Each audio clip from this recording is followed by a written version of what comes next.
Hello everyone. I would like to thank all of the Canadian visitors to this channel who have on many occasions requested that I narrate a Canadian case. So today, that's what I'm going to do.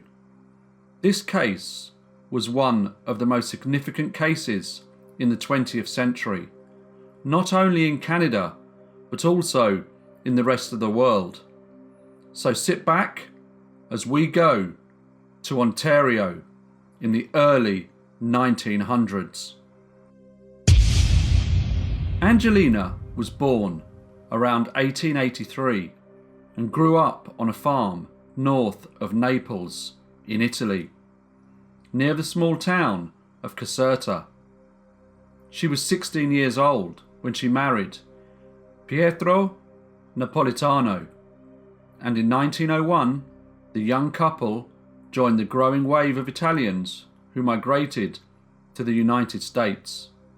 They went there seeking higher wages, improved economic opportunities, and political freedom.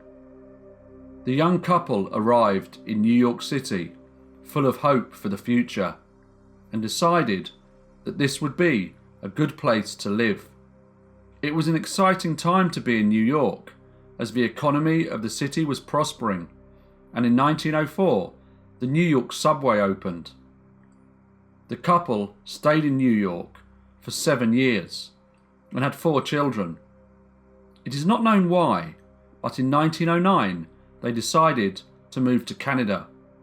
They first went to live in Thessalon, Ontario, before settling in Sault Ste. Marie, where there was a large Italian immigrant community. Pietro first found low-paid work as a labourer, but he eventually secured a better paid job on the overnight shift at the Algamo steel plant, which was making rails for the country's expanding railway network. Even with his improved earnings, he had a wife and 4 children to support, and he struggled to earn enough money to provide for his family.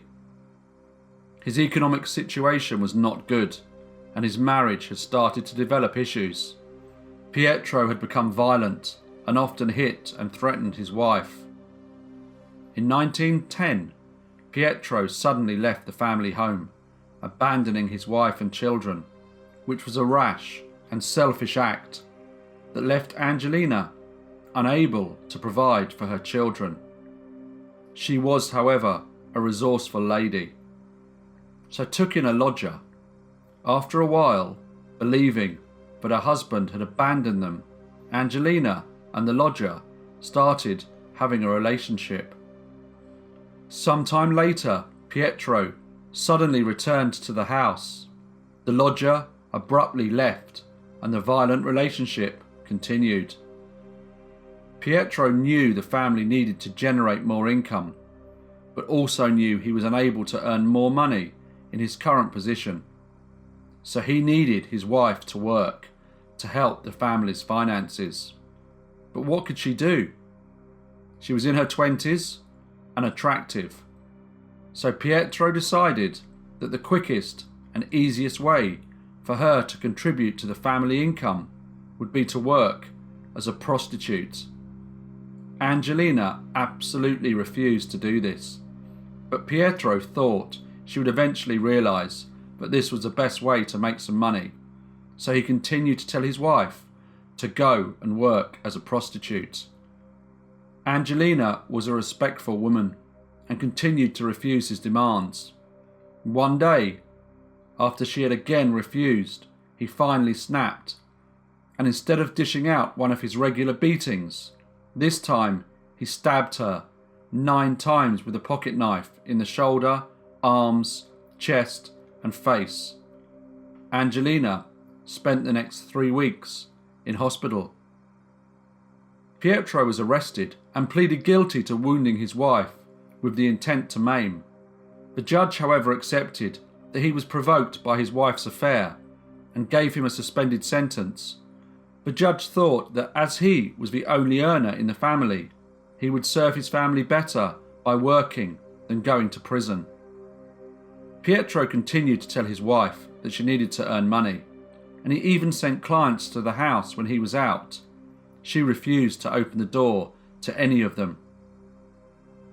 Eventually, after coming home from a night shift on Easter morning, Pietro gave his wife an ultimatum.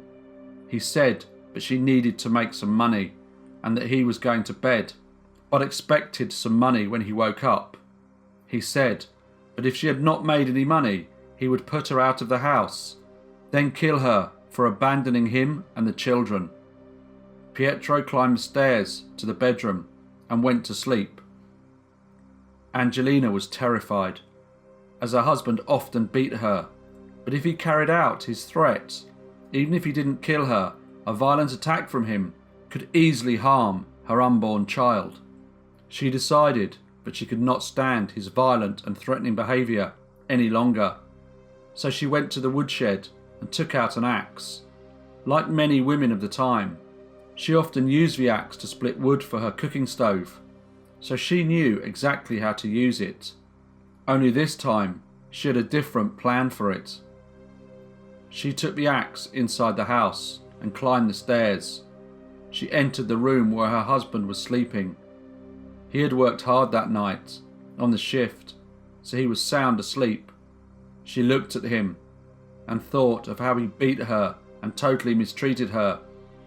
She then looked at the axe and with one swing smashed the axe into her husband's skull. She then smashed it 3 times more into the defenceless victim, making sure he was dead.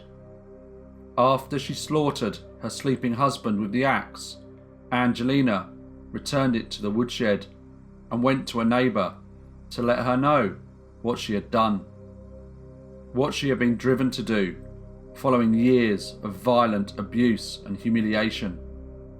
The police were called. They arrested Angelina and charged her with murder. 3 weeks later, on May the 8th, 1911, the trial of Angelina Napolitano began. When the trial commenced, the judge realised that Angelina didn't have a lawyer, so he adjourned it for the day to allow the court to appoint her one. They appointed Uriah McFadden and gave him the rest of the day to prepare her defence. The trial resumed the following day, on Tuesday, May the 9th. In court, Angelina did not deny the fact she killed her husband. However, she claimed if she had not done so, he would have forced her into prostitution, which would greatly compromise her virtue and dignity. Her lawyer decided to use provocation as her defence. The defence was based on actions which were committed in the heat of the moment, and when a person acts in response to a wrongful act or insult which provoked them. At the time of her case, it was assumed that the insult must be sufficient to deprive the ordinary person of the power of self-control. Judge Byron Moffat Britton rejected the defence. He said that if anyone injured 6 months ago could give that as justification or excuse for slaying a person, it would be anarchy complete. He also did not allow for the knife attack on Angelina, or claims that her husband wanted her to work as a prostitute to be entered as evidence. The judge's decision decimated Angelina's defence strategy. The case only lasted 3 hours, and Angelina was the only defence witness. She was a poor immigrant woman with an average command of English. But she did manage to tell the jury that she had killed her husband to protect her virtue and her children. The victim, her husband Pietro, was asleep when he was brutally murdered, so presented no immediate threat to his wife. Angelina was at perfect liberty to leave her husband. She was not bound to stay in an abusive relationship. Murdering a defenceless person while asleep was not her only choice to remove herself from a violent and abusive husband. The all-male jury was sent out to deliberate the case, and the judge assured them that if they found the defendant guilty, she would not be hanged until some time after her baby had been born. The jury did not take long to come to a verdict. They came back into the courtroom, and when asked for the verdict, the foreman of the jury replied, "Guilty," but recommended that the judge impose a lenient sentence. The judge was not going to impose a lenient sentence to a woman who killed her defenceless husband with an axe while he was asleep, so ignored the jury's recommendation and passed a sentence of death by hanging upon the 28-year-old Angelina. He set the execution date for August the 9th, 1911. What followed the trial was something quite sensational, not only for Canada, but for most of the world. American Wire Service correspondent Hannah D. Fanning interviewed Angelina in prison and wrote about her knitting baby clothes for her unborn child. She highlighted the violence and abuse suffered at the hands of her husband. She also spoke of Angelina's children and had one of them write a letter to their imprisoned mother. The case was reported in many countries, including the USA, the UK, and Australia, and started to create global mass media interest. The case turned the spotlight onto domestic violence issues in the early 1900s. It also turned the spotlight onto Canada and the plight of immigrant women in particular. The media tried to expose deep biases in the court system and instigate an emotional debate on capital punishment. It created a public outcry which had rarely been seen before. The case was taken up by the British suffragette movement, and the media led the international outcry of an unfair conviction. Petitions demanding clemency poured in from across Canada, the US, and Europe. Women's groups, suffragettes, and church organisations spearheaded the campaign, which enlisted political support from a handful of US governors, including Tennessee Governor Ben W. Hooper, who declared, "If I have correctly understood the facts, the woman ought not to be hanged." However, Canadian Federal Justice Minister Sir Alan Bristol Aylesworth was shocked by the outpouring of support for Angelina. After all, she had admitted murdering a defenceless sleeping person with an axe. More than 100,000 people added their names to petitions and letters calling for clemency. The pressure was mounting on the Canadian government. How long women could suffer at the hands of abusive husbands?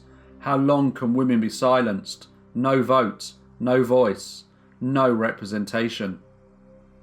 The Liberal government finally bowed to the pressure, and on July the 14th, 1911, they commuted Angelina's sentence to life imprisonment. She gave birth in prison, but her baby died 2 weeks later. Angelina was paroled in late December 1922 after serving 11 years. She later found work as a domestic with a family in Kingston before disappearing for some time from the public record. Angelina died in 1932 at the age of 49. In 2005, the movie Looking for Angelina was released based on this case. Hello everyone, and thank you so much for listening to this extremely significant yet very sad story. As usual, I would love your comments and feedback, and I will see you in the next brief case.